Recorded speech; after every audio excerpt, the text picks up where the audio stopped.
Olá, eu sou Edna Sampaio, sou cuiabana, sou filha de uma professora primária, de um mecânico de caminhão, motorista, sou neta de uma indígena, Pareci, Dona Polônia, minha mãe, Dona Noêmia, meu pai, Senhor Lídio. Eu ainda vivo os meus pais. Eu sou oriunda da escola pública, estudei no Colégio José Magno, de onde eu guardo lembranças maravilhosas da minha infância, onde a minha mãe era professora e eu pude me desenvolver enquanto uma aluna do ensino fundamental. Tenho muitas lembranças gostosas do Colégio José Magno e uma das minhas tristezas é ver que o local onde havia o Colégio José Magno, de tantas histórias de cuiabanos e cuiabanas que habitavam ali aquela região do Duque de Caxias, tenha acabado. Isso me entristeceu bastante. Eu sou uma garota, né, quando eu era pequena, das periferias de Cuiabá. Eu sou de onde era antes, um lugar distante dos centros urbanos, que é exatamente na região onde eu estou aqui, o bairro Duque de Caxias, que hoje virou um espaço da elite, com um Parque Mãe Bonifácia, com muitos prédios de condomínios luxuosos, mas na época em que eu vivi, na minha infância aqui nesse bairro, era um bairro sem infraestrutura, onde nós saíamos após as chuvas para pegar o ouro de aluvião, a vizinhança toda. Era talvez uma das cenas da minha lembrança de infância mais bonita, porque envolvia as pessoas que moravam no entorno da minha casa. Eu me formei como professora, na verdade, acompanhei os passos da minha mãe, que é uma professora aposentada, alfabetizadora, e escolhi ser professora ainda na minha graduação no Serviço Social na Universidade Federal do Mato Grosso. Depois disso, também fiz concurso para outra carreira, que é a carreira de gestora governamental, onde eu estou há 23 anos. Eu sou professora há 30 anos, portanto já em idade de me aposentar. Sou professora da Universidade do Estado do Mato Grosso, UNEMAT, cuja sede é em Cáceres. E durante muitos anos da minha vida, até me tornar vereadora aqui nesta capital, lugar do meu nascimento, da minha criação, dos meus afetos, dos meus familiares, da minha vida inteira, eu passei também me dividindo entre Cáceres, que é outra cidade que eu tenho no coração e que me ensinou muito na Universidade do Estado de Mato Grosso. Hoje eu estou vereadora da capital, né, da minha cidade, e isso me orgulha muito, porque é filha de uma professora primária e de um motorista de caminhão, uma pessoa que viveu todas as dificuldades que a classe trabalhadora, os pobres, os periféricos viveram, especialmente na minha época, onde não havia políticas de inclusão, políticas de assistência social, onde a pobreza era considerada um problema individual das famílias.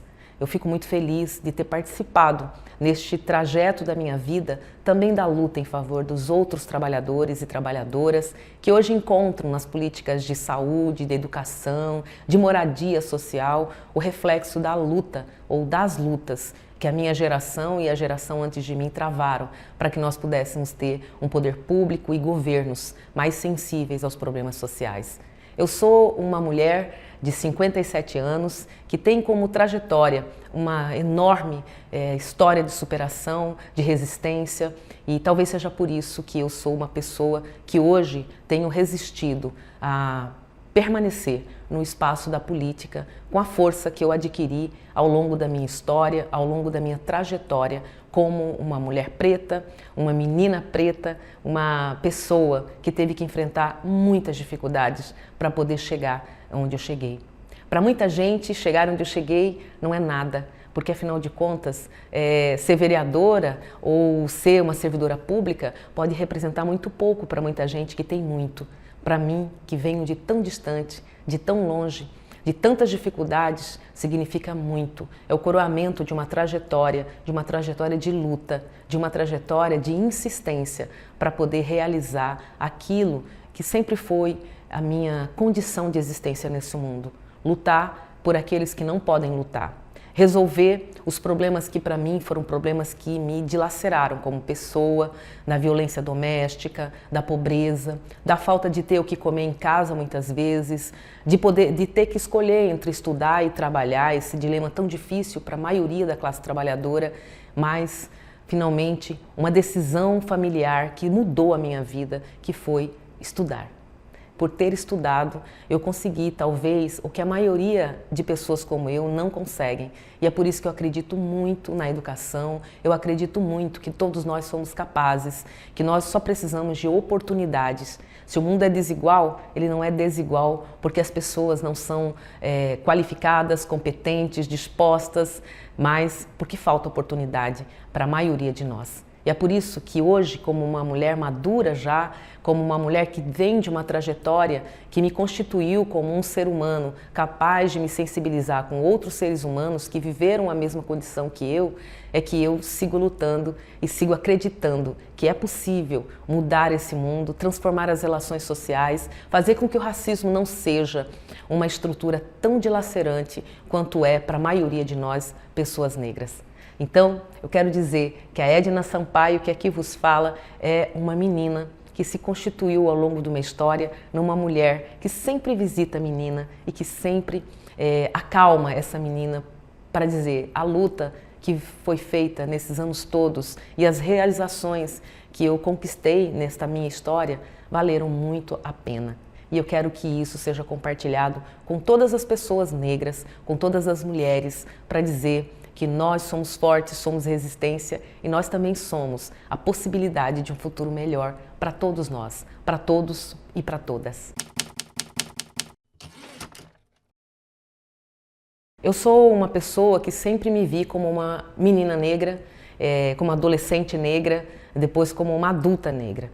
Mas eu confesso para vocês que essa consciência da minha condição racial nunca foi uma consciência tão forte e tão determinante sobre a minha vida, sobre o meu caminhar, como tem sido agora, depois que eu me tornei uma pessoa pública, uma política, com mandato e com pautas que não são apenas pautas raciais, são pautas de todas as ordens que envolvem justiça social, justiça ambiental. Mas o racismo tem se revelado para mim como o fenômeno e a estrutura de opressão mais determinante sobre nossos corpos, corpos de pessoas negras. Isso tem me chamado muita atenção e tem me feito compreender também a minha trajetória como pessoa, como mulher, né? Porque não é apenas uma mulher, eu sou uma mulher negra e, portanto, sou atravessada por por 3 formas de opressão. Primeiro, porque eu sou uma trabalhadora e tenho que trabalhar para receber salário para poder sobreviver. Sem salário, sem vender minha força de trabalho, eu não consigo sustentar a minha família e nem consigo manter, né, a minha vida. Portanto, eu sou, antes de mais nada, uma trabalhadora. Mas além de trabalhadora, eu sou uma mulher e uma mulher negra vivendo numa sociedade profundamente racista e profundamente machista. Isso tem atravessado a minha experiência de vida, desde a idade mais tenra, quando eu era bem mais jovem, mas especialmente neste momento em que eu adentro para o espaço da política. Ser uma mulher negra e ter acesso a oportunidades que a maioria de nós não tem, é também estar em espaços onde a gente é minoria ou sozinhos, a solidão, né? Então, ainda no Brasil, é uma vergonha que as pessoas negras não frequentem os mesmos espaços das pessoas brancas. Ainda é uma vergonha ir num restaurante que você pode pagar para almoçar e bem com a sua família e perceber que ao seu redor as pessoas negras estão apenas servindo. É raro ainda ver pessoas negras ocupando espaços, qualquer que seja, que são destinados às pessoas que não são negras. Nosso país é um país extremamente miscigenado, né? Miscigenado. E então é difícil dizer quem é branco, quem é preto, quem tem ascendência negra ou quem tem ascendência branca. Mas é fácil saber quem são as pessoas que sofrem preconceitos e interdição. Basta olhar para o lado. Então, eu vejo que o racismo sempre me atravessou a vida inteira. Aquela antipatia gratuita que as pessoas tinham por mim, pelo simples fato de eu ser como eu sou, né? Aquilo eu percebo hoje era racismo. aquela situação quase sempre constrangedora quando a gente ocupa os espaços, em perceber que nós estamos sozinhos e que a nossa fala pode impactar muito o lugar que nós estamos, justamente por estarmos sozinhos, também é uma condição que o racismo nos coloca. Eu já tive muitas situações explicitamente racistas, né? Como, por exemplo, eu me lembro das vezes que eu entrei em lojas de grife, lojas importantes, e eu fui completamente ignorada. Me lembro de uma vez, inclusive, em que eu estava com um cheque, uma pessoa do meu lado, uma outra mulher, né, de tez mais clara que a minha, portanto, que era lida como não negra, e eu fui comprar, acho que era roupa, não lembro o que era direito, e a pessoa não acreditou que aquele cheque pudesse ser meu. Era um cheque especial do Banco do Brasil naquela época. Existia cheque, a gente mexia com cheque ainda, né?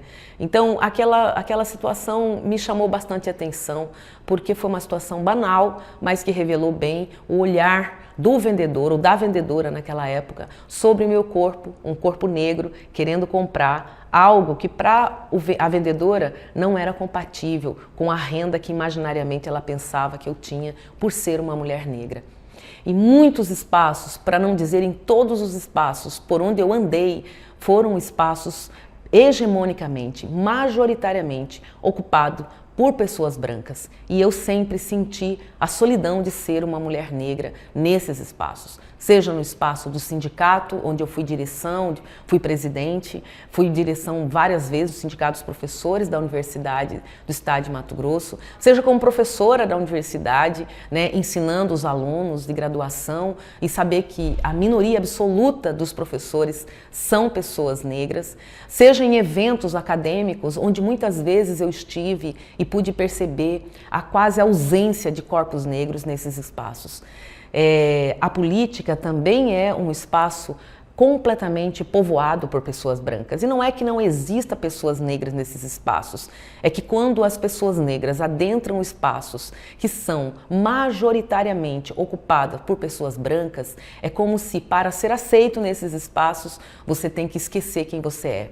Não trazer a pauta da negritude, não discutir racismo, não se vestir como uma pessoa negra e não invocar qualquer crença que nos remeta às religiões do nosso povo negro. Então, para que a gente possa ser pessoa negra nos espaços da branquitude, é preciso mergulhar nas águas do esquecimento. E eu não consigo mergulhar nessas águas. Eu sempre trago comigo a minha condição de mulher e de mulher negra. E eu nunca vi tanto estranhamento a isso como eu vi na política. Muitas vezes as pessoas disseram para mim assim: Edna, por que você tem que dizer que você é uma mulher negra? Todo mundo já sabe, já está vendo que você é uma mulher negra. É porque ser negra não é apenas uma condição de nascimento ou o tom da nossa pele. Ser negra, para mim, é a consciência política do que isso significa numa sociedade atravessada por violência racial e de gênero. Eu sou uma pessoa forte, destinada à superação. Não por vontade, mas pela própria condição de meu nascimento, pelo lugar social de onde eu venho. Primeiro, eu sou filha de uma família que experimentou dramaticamente a violência doméstica durante muito tempo.